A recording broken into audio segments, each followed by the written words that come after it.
implement the phrase, get used to it. When someone's that special and they're able to, do all facets of the game at a very high level, they're able to play, and it makes it easier for me. I'm sure other guys can echo the sentiment. When James is being James, it makes all our job a lot easier. We saw peak James Harden last night. 30 points, 15 assists, 14 rebounds. Hold the presses.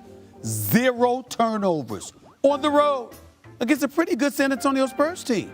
James Harden is now just the 4th player since 1985 to have 30 points, 15 assists, and 0 turnovers in a game. And Harden isn't just putting up hollow numbers, y'all. The Nets have now won 9 of their last 10. 9 of those games played without Kevin Durant. But they've had James Harden, and he has been sensational. Averaging 27 points over that stretch. Averaging 10 assists over that stretch. Shooting 46% from 3 during that stretch. Leading the NBA in assists on the season. And when KD gets back, let's be real, the Nets have as good a chance as anybody to win the chip. Hell, I'm telling you, they the favorites to win the chip. Tomorrow night on ESPN, James Harden returns to the city of Houston for the first time since he was traded. And look, I know the city of Houston officially lost a future Hall of Famer in J.J. Watt just yesterday. I know they should be losing Deshaun Watson anytime soon, if they're smart. And I know the Houston Astros lost all credibility forever by cheating. I even know that Houston once lost the entire football franchise, the Houston Oilers. But what we've been seeing from James Harden over the past month, guess what it says to me? It says that the biggest sports loss the city of Houston ever experiences might just end up being when they lost the beard, James Harden. Yeah, I said it. I try to embrace the next generation of guys and the young players. It's fun playing against them tonight. I've been watching him since he was in high school. And just to be across the court from him tonight, getting a chance to kind of just really see his game up close in person. Getting to see him, what type of person he is. So it was only right. It was only right that we did that tonight. Let me be very, very clear about what I'm saying. There is no battle for the name Melo. I'm going to repeat that. There is no battle for the name Melo. That's not what that was last night when Carmelo Anthony and LaMelo Ball took the court against one another, because there's only one Melo. That would be the man who is a future Hall of Famer, a player who's 12th all-time in scoring, one of the greatest scorers in modern history. By the way, an NCAA champion as a freshman at Syracuse. That's who Melo is. That's the real Melo. The one with Lala as his wife. That would be Melo. Not some rookie. You don't take Melo from Melo. You have to show respect to the elder statesman. And I'm not saying that LaMelo Ball is doing that, but people out there chirping that there's a new Melo. No! There's only one Melo. I say the same thing to baby Stephen A. all the damn time. There's only one Stephen A. But let me be very, very clear about this too. LaMelo Ball can ball. He's the player we were promised Lonzo Ball would be. But while Lonzo Ball is passive, he's a facilitator. LaMelo Ball is a stone cold killer, in case y'all haven't been paying attention. He attacks. He's not scared to shoot. He wants to shoot, even if he's missing. But he didn't miss much last night. Game high 30 points. Averaging 20 a night since the start of February. The clear favorite for Rookie of the Year. But Carmelo Anthony balled out too last night. Season high 29 points, still a highly effective player at the age of 36 on a playoff contender, still rising up in the all-time scoring list, still deserving of our respect. Y'all thought he was done. You thought he was finished. But y'all forgot to ask some people, some of the right people, because I tried to tell y'all, still and forever, the player known as Melo. There's one. When he retires, we can have this discussion. Until he retires, Melo is in the Pacific Northwest. not in Charlotte, North Carolina. How are you, sir? How's everything? Great. Thank you for having me. Man, it's my pleasure. First of all, before I even get into this season and what has transpired thus far, how do you feel about all the attention that you've received with folks literally labeling you an MVP candidate before this season even began? Clearly, the basketball world feels you've arrived. How do you feel about you as a player at this point in time in your career? I mean, it feels special, that a lot of players, a lot of people talk about me, but obviously I have a lot of things to improve. I still have a lot of space to improve, and I think this season I'm not playing very good, but that's what I'm saying. I got to improve a lot of things and just keep getting better and better. Did you just say you're not playing very good? Did I hear you correctly? Did you just say you're not playing very good? Yeah. You're averaging 27, 9, and 9. You do understand that, right? Yeah, but my team is almost the last in the West standing, so that's why we got to win many more games, You brought up this, speaking of your team, because when y'all went on a 6-game slide in the midst of that, I'm quoting you here, during that time you was asked about how you guys were looking, and you said, quote, "We don't care, honestly, if we win games or not." I wanted to know, as you've had an opportunity to reflect upon those words, did you mean what you said? And more importantly, how did your teammates receive what you had said at that particular moment in time? I think I said we look like we don't care if we win or Correct. not. But obviously, now we're way better. We keep getting better and better. The thing was we stuck together when it was hard. We were having a really hard time. Six losses in a row. It's really hard. But that's the time we got to stick together and be positive, and that's what we did. And we're just gonna go up from here. What have you guys done differently since those statements were made? If you had to pinpoint what's been happening outside of actually winning games, of course, what specifically were you guys doing now that you weren't doing during the time you were on that 6-game slide? I think the most common thing is effort, energy on the court. How people, when they watch TV, they see, oh, they want to really win.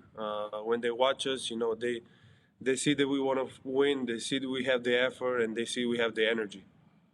One of the things that just looking at you last year, obviously you had a sensational year last year as well. But watching you go up against the Clippers in the bubble in the postseason, in my estimation, that was your coming out party. You hit a game-winning shot, but more importantly, you really showed out, averaging about 31 in that series, going up against the likes of Kawhi Leonard and Paul George and those boys. What did you think that series did for you in terms of elevating your level of play? I think it was a great experience, not just for me, for the whole team. Obviously we didn't win. That was disappointing, but we believe that we can win. Not a lot of people believed in us against the Clippers, obviously, but we lost KP, and I think we had a chance there. But most importantly, we fought every game. That's my point of view, and that's where I really like that we did. I'm going to put you on the spot right here, Luka Doncic. If Kristaps Porzingis had not gotten hurt during that series, do you believe that the Dallas Mavericks would have won that series against the Clippers in the postseason? I always believe we can win, no matter what. If we miss 5 players or 0 players, I always believe we can win. I think that's what everybody got to do. You always got to believe, and you always got to fight to win. When you talk to a lot of coaches throughout this league and they're talking about their particular team or their particular players, a lot of them don't place such an emphasis on three-point shooting. They talk about playing the right way, playing together, distributing the basketball, just playing good basketball, getting good shots. But I think that three-point shooting is incredibly important. I'm looking at you guys right now. If there's one impediment to your game, to Kristaps Porzingis' game at this particular moment in time, even though I know he normally can hit threes, you're shooting about 31% from three-point range. He's shooting about 33% from three-point range. How concerned are you both about that needing to improve in order to take the Dallas Mavericks to where you want y'all to go?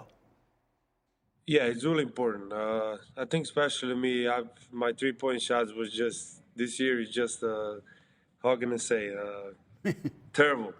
All right. Terrible. But you gotta keep working on it. You gotta trust your shot. It's work ethic. You just gotta work on it, and if you trust it, I know it's gonna come. You and Kristaps Porzingis, how much do you believe in you two as the cornerstone of this franchise? Together, we look at y'all, and we've got big expectations for y'all. How do y'all feel about the expectations? Do you feel they're justified? Do you feel that you two can carry the Dallas Mavericks to the promised land someday? Yeah, I think I believe that. I think the whole Dallas organizations believe that, and that's the important thing. They believe in us. We're still really young, and we have a lot to learn. You learn every day in this league. You just playing against great guys. I mean, great players. You learn every day, and that's gonna just keep improving for us. What do you feel about folks looking at you and saying you're complaining a bit too much, your body language is bad, you're whining a little bit? What do you say to that? I think some of it is true, because especially this year. But I think last couple games I've been getting better and better. I gotta stop this. I know it's not right. But I think more than whining is just wanting to win. We were in bad spot, like I said, for six losses in a row, and that just makes you do things you don't want to do. And I know I did a lot of things wrong, and I got to learn from this. I'm still young, and I can learn from this. You do know that when you complain to the referees, I mean, you have something in common with Mark Cuban when it comes to that, right? You know y'all are kindred spirits with that, right? You know that, right? Yeah, Right, you don't mind that at all. I'm just checking. You don't mind that at all. Because Mark Cuban's not going to complain about you complaining about the referees. You don't understand that. You understand that, right? yes, yeah. Okay. Before I let you get on out of here, LeBron James, who obviously has tremendous respect for you and everybody respects LeBron James, he recently spoke out about the NBA All-Star Weekend scheduled to take place next month.